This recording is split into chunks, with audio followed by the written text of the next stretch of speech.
तब लक्ष्मण जी क्रोध से कहते हैं, लगता है तुम तो दया के पात्र ही नहीं हो। मैं तो तुम्हारी अवस्था पर दया करके तुम्हारे अपराध क्षमा कर रहा था। जिस पर कुश भी बड़ी वीरता के साथ जवाब देता है कि आप अपराध क्षमा कर रहे थे, यह तो न्याय के विरुद्ध है। अपराधी को दंड अवश्य मिलना चाहिए। आपकी अयोध्या में तो निर्दोषों को भी दंड देने की नीति है।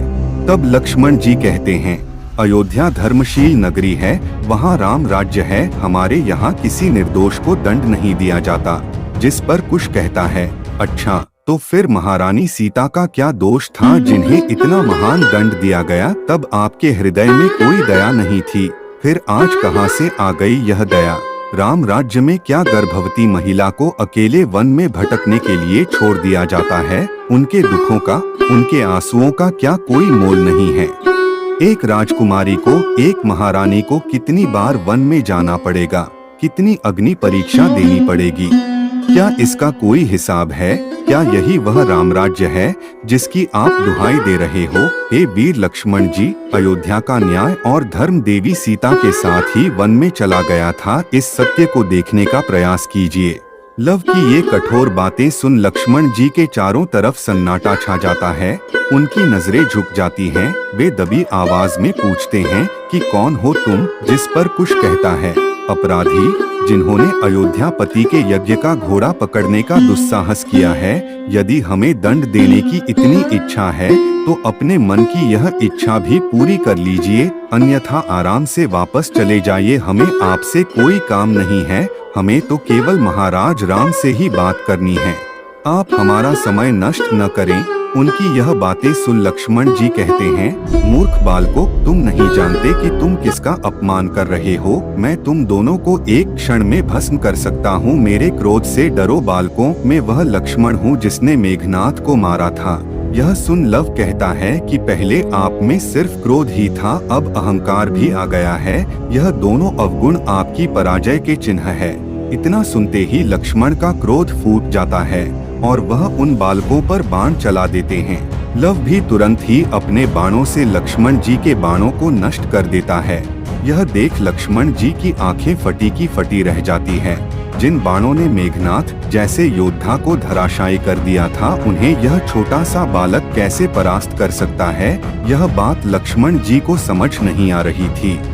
लक्ष्मण जी अपने अनेक अस्त्र शस्त्रों का प्रयोग उन बालकों पर करते हैं, लेकिन लवकुश के सामने उनकी एक नहीं चलती और जिन्हें वे अबोध बालक समझ रहे थे, वह युद्ध में उन पर भारी पड़ते हैं और अंततः लव का दिव्य बाण लक्ष्मण जी की छाती पर जा लगता है, जिससे वे अचेत होकर गिर पड़ते हैं। इस प्रकार लव कुश लक्ष्मण जी को हराने में भी सफल हो जाते हैं। गुप्तचर तुरंत ही यह सब सूचना श्री राम को देता है। यह सुन राम भरत को रणभूमि में जाने का आदेश देते हैं। तभी महाराज सुग्रीव भी रणभूमि में जाने की आज्ञा मांगते हैं, जिस पर श्री राम कहते हैं कि हे महाबली महाराज सुग्रीव, इस समय आप हमारे अतिथि हैं, हम आप पर यह भार नहीं डाल सकते।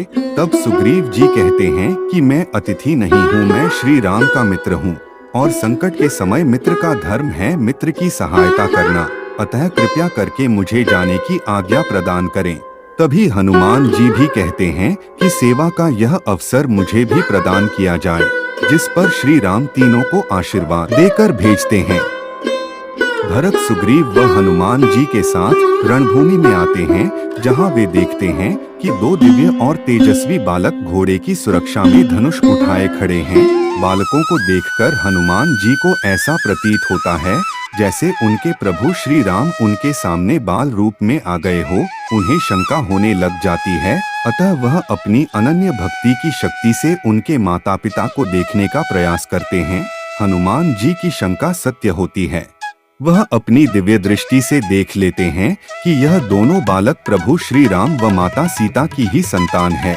वह उन्हें मन ही मन प्रणाम करते हैं। लव उनसे पूछते हैं कि सर्वप्रथम हमें यह बताने का कष्ट करें कि आप महाराज राम हैं।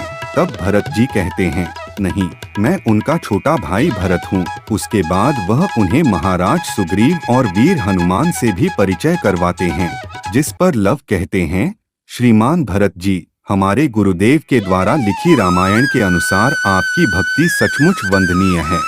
राज्य की लालसा के लिए तो युद्ध होते हैं और होते रहेंगे, पर आपने अयोध्या जैसे विशाल साम्राज्य को तिनके की तरह त्याग दिया।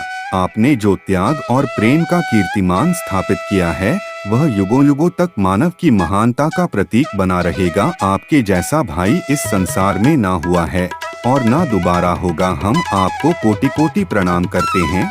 महाराज सुग्रीव, आपने राज्य पाकर भी एक वनवासी से जो मित्रता निभाई है वह वाकई सराहनीय है। और हे परमवीर हनुमान, आपने भक्ति की चरम सीमा को सार्थक कर दिया है, इसके लिए हम आपको प्रणाम करते हैं। परंतु इस समय आप युद्ध भूमि में हमसे युद्ध करने आए हैं, इसलिए हम आपसे युद्ध करने के लिए विवश है। हमें क्षमा करो। जिस पर भरत जी कहते हैं, आप अपनी बाल हट से क्यों हमें विवश करते हैं? आपकी अवस्था देखकर हमारा धनुष उठाने का मन नहीं करता। तब कुश कहता है, जहाँ अस्त्र न उठ सके वहाँ पर पराजय स्वीकार कर लेना ही उत्तम है। जिस पर भरत क्रोध से कहते हैं, पराजय का शब्द रघुकुल की गाथा में नहीं आता मूर्ख बालक।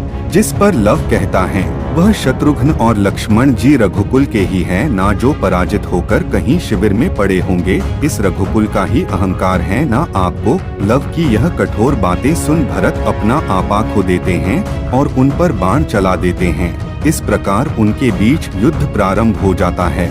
परंतु श्री राम व माता सीता के पुत्र और भगवान वाल्मीकि के शिष्य भरत से कहाँ हारने वाले थे। कुछ देर बाद ही वे वीर हनुमान को बंदी बना लेते हैं और महाराज सुग्रीव और भरत को अपने बाणों से मूर्छित कर देते हैं। लव कुश ने आज अयोध्या की विशाल सेना को भरत, शत्रुघ्न, सुग्रीव, हनुमान और लक्ष्मण समेत हराकर माता सीता के उन वचनों को सच कर दिया जो वे अयोध्या छोड़ते समय महाराज राम को देखकर आई थी कि वह अपनी संतान को इतनी सक्षम बनाएगी कि संसार में उनका सामना कोई नहीं कर पाएगा। आगे की कहानी जानने के लिए चैनल को सब्सक्राइब कीजिए और प्लेलिस्ट में जाकर संपूर्ण रामायण कथा सुनने का सौभाग्य पाइए। प्रिय दर्शकों, मात्र 29 रुपए में, जी हाँ भक्तजनों, मात्र 29 रुपए में प्रभु श्री राम की प्रेरणा व आशीर्वाद से हम लाए हैं दुनिया की सबसे सस्ती रामायण की ई बुक, जिसमें रामायण को हिंदी भाषा में बहुत ही सरल शब्दों में लिखा गया है। यह बुक निश्चित रूप से आपको प्रभु श्री राम के आदर्श जीवन से जोड़ देगी। तो अभी नीचे दिए गए डिस्क्रिप्शन या कमेंट बॉक्स में दिए गए लिंक पर जाकर अपनी बुक पाए और अपने खाली समय का उपयोग अपने फोन में रामायण ग्रंथ को पढ़ने में करें।